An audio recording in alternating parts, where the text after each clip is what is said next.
Hi, welcome to this week's All Things New study. And this week we're studying Meister Eckhart and the joy in allowing God to work. My name's Havla Forgi and I'm the vicar at Christ Lutheran Church. This study on Christian mystics that found God during periods of isolation is part of my internship project. So thank you so much for joining us in that today. So this week, Eckhart von Hochheim. He's commonly known as Meister Eckhart and was a German theologian, philosopher, and mystic. He was born in central Germany around 1260, and Germany was part of the Holy Roman Empire at that time, and he passed away around 1328. Eckhart's teachings are incredibly profound, and his most distinctive teaching is probably that the eternal birth of the Word from the Father is now born in time, he writes, in human nature. And that if nothing can separate our souls from God, and nothing separates our souls and God, the birth of the hidden Word can actually take place in the depths of our souls. Isn't that beautiful? The reason that I titled this section Joy in Allowing God to Work is because Meister Eckhart stresses that before anything else, we need to be utterly passive before God and allow God to transform us. Now, we don't like passivity in our culture, and for good reasons. If we are passive before oppression, if we are passive before systemic racism and all these other things that are on our mind right now, bad things happen. And I don't think that's what Meister Eckhart is advocating. Instead, he is talking about not being weak or negative or lazy, and he was certainly none of those things. But he's saying that this eternal birth takes place in our very depths of ourself, beyond our senses, beyond any education, beyond any works that we can do. And that with God's help, we should grasp onto our capacity to empty the mind of sense experience and take ourselves out of ourselves and allow God to work. And the funny thing is, this passivity takes hard work, and it demands, according to Eckhart, a couple of things.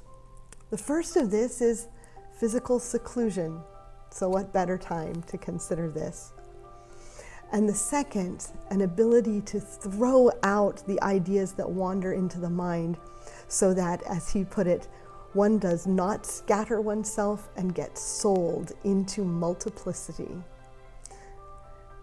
He stresses that to still the mind, one must also still the body.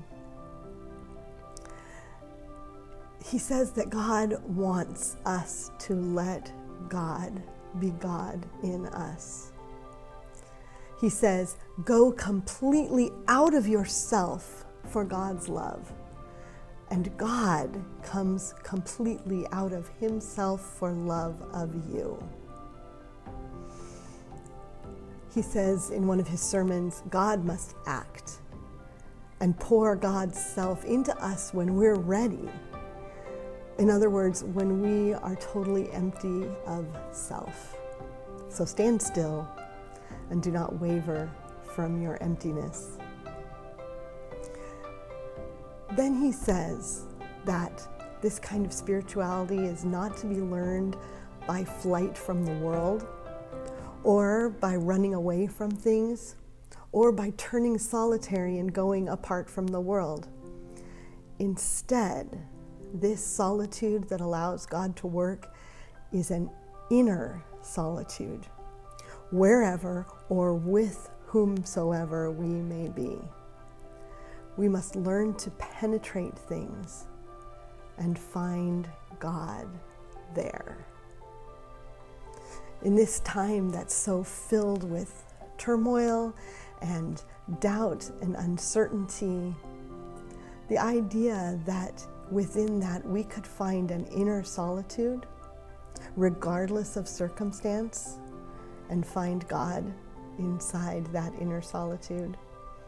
Well, it's a beautiful idea, and one that I hope we can take away from considering Meister Eckhart and his words and his life.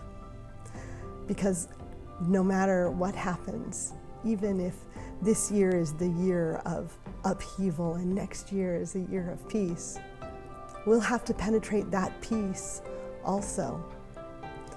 And we'll have to find an inner solitude in that time where we can find God and not be distracted by peace and prosperity.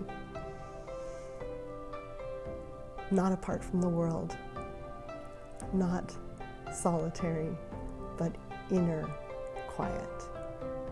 That's my takeaway for this week.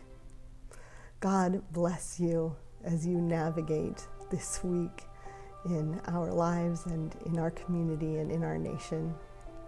May you set God above all things and love your neighbor.